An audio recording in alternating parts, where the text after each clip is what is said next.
Allez, salut les mordus de pêche sous-marine. Alors aujourd'hui, on est le lundi 18, c'est ça, août ou pas? Oui, on est le combien? Le 18 août. On est 18 août.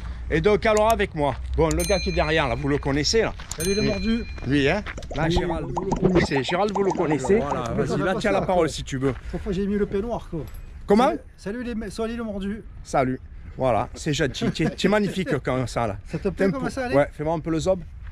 Ouais, c'est magnifique. Ah, j'aime bien. Tu sais que cet humour-là, quand je le fais avec des gens normaux, ils nous aiment. Salut les mordus. Alors ici, ben. Et moi j'ai pas de zob. Hein. Il n'a pas le zob, dommage. Mais, sur les mails. Ah, donc ben, ici, vous avez Roland, il est venu une fois avec moi. Avec Gabi, mon fils. Gabi, Voilà. exactement. Ah, donc on le retrouvera. Ah, ouais. Ah, tu as vu la vidéo, hein? Ouais, c'est ça. Voilà, passation, j'ai appelé ça. Alors ici, vous avez Christophe, c'est Salut. l'écrivain du groupe. Bonjour, Bonjour. Christophe. Je mets les plombs dedans parce que comme j'ai mal au dos, ça me permet de dispatcher mes plombs. Ouais, c'est bien, ouais, d'équilibrer. C'est le petit coup. Voilà. Eh ben ça va. Et on aura l'occasion avec Christophe de parler plus amplement de son livre. Ouais. Hein? Voilà. Voilà. Et ici, il y a aussi Jeannot qui est venu nous rejoindre. Jeannot, vous le connaissez, bien sûr, tous. C'est le fameux peintre du groupe. Et j'espère qu'il va nous faire de très belles toiles, puisqu'en ce moment, il peint comme un malade. Je peux faire un poisson des toiles, juste toute belle avec toi là. Voilà. Alors, il va faire un très beau poisson aujourd'hui. Et puis, il y a moi, là. Voilà. Allez, on se retrouve tout à l'heure à la sortie. Tout ce petit beau monde s'est mis à l'eau. Gérald et moi sommes les derniers, et malgré cela, dès son premier agachon, Gérald capture ce joli loup.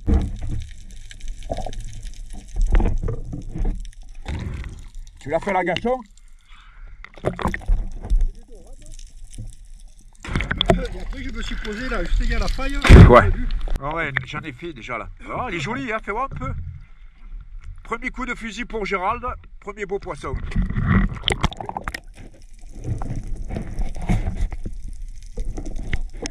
On verra pas l'action, mais bon, le poisson est là en tout cas. Bravo. Ça pour la gabelle. Putain, ouais, ça y est, c'est fait. Bon, tu peux arrêter maintenant. C'est ça, c'était l'objectif. L'agachon de Gérald ayant été payant, j'en tente un également.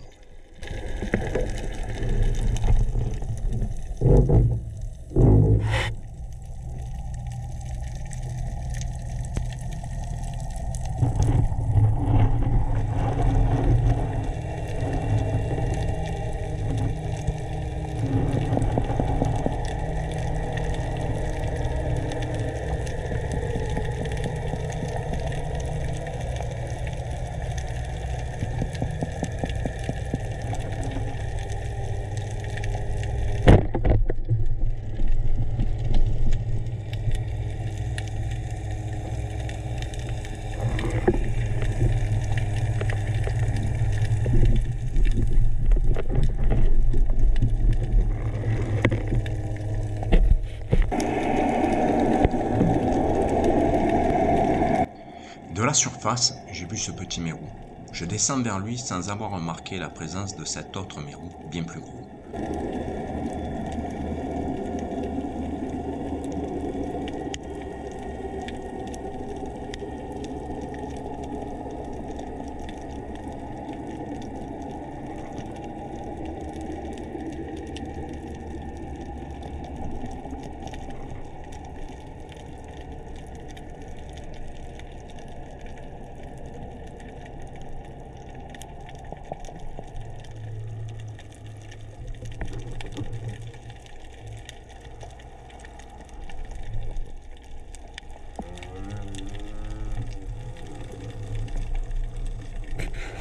Dans une sortie comme aujourd'hui, je profite toujours de croiser un copain pour le filmer, pour saisir l'instant présent. Et dans l'instant présent, Christophe a fait quelques nœuds avec le fil de son robe à laine. Christophe, tu as fait quelque chose ou pas? Ouais. On ne se sera pas compris avec Christophe, mais je vois qu'il a un joli sard pointu à sa ceinture. Tu as fait du poisson sinon? Ici, le coin il est pas mal, on aurait dû venir ici. L'entrée, ouais. Un mérou, non, ouais. On peut pas écrire non plus, ouais. Tirer dans la cachot, la cavalcade elle rentre, et puis après le phare elle revient plus jamais. Putain, ouais, quoi. Dommage. Super poisson. Comme je vous l'ai annoncé au tout début de cette vidéo, Christophe est l'auteur d'un roman intitulé Estreco. Si vous êtes intéressé par l'achat de son roman, cliquez sur les liens en haut à droite. Christophe vous les dédicacera en lui faisant la demande via Agostinitov sur Facebook.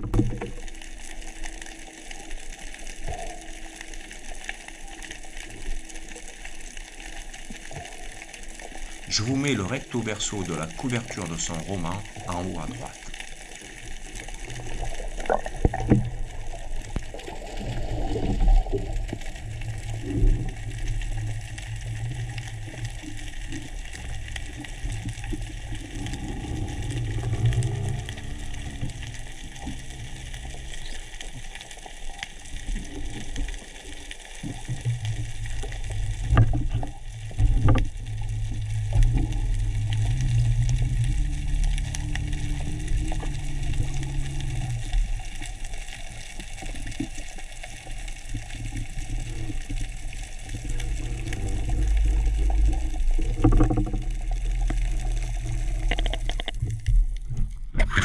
Et ben voilà.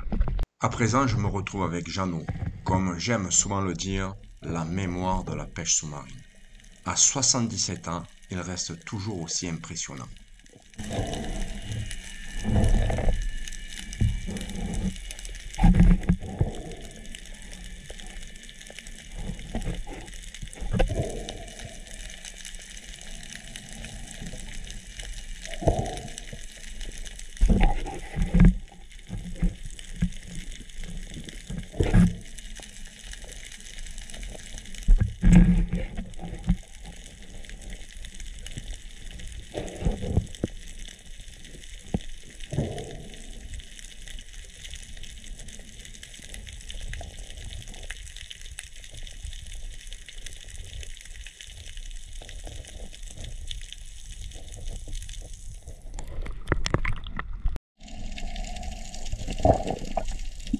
Alors avec Gérald, on a vu qu'il y a un poisson au fond et c'est Gérald qui s'aperçut que c'était un requin, c'est certainement un peau bleu.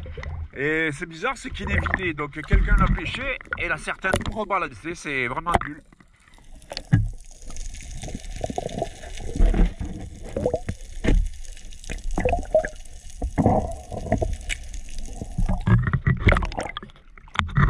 Je vais voir un peu sur le de l'eau pour voir. Voilà, petit requin le pauvre. L'autre fois, ils en avaient vu un à Cassis. J'ai vu qu'ils avaient vu un pot bleu, ouais. Ils avaient vu un pot bleu à Cassis et qu'ils ont interdit la baignade pour le protéger. Ah, c'est peut-être pour ça qu'il Eh ouais. Ah ouais, ouais, c'est nul, hein.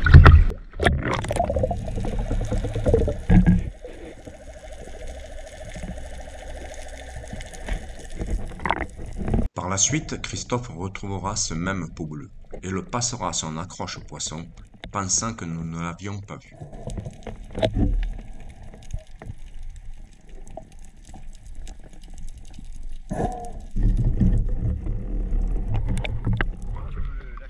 Ouais, ouais. Ouais, c'est le même requin. Christophe a récupéré le requin, le pot bleu, là, qu'on a croisé tout à l'heure avec... Il l'a attrapé en apnée, mais il était déjà mort. Non, il me semble que c'est protégé, c'est un autre comme poisson. Hein, Christophe? Je crois que le pot bleu est protégé. Je ne suis pas sûr, mais je vérifierai avant de dire des conneries. Et voici ce que j'ai trouvé sur internet au sujet du pot bleu. En danger critique d'extinction en Méditerranée, requin des plus pêchés au monde, malgré la mise en place de rares quotas sur certaines zones de l'Atlantique, il est toujours autorisé à la pêche en France, notamment en Méditerranée.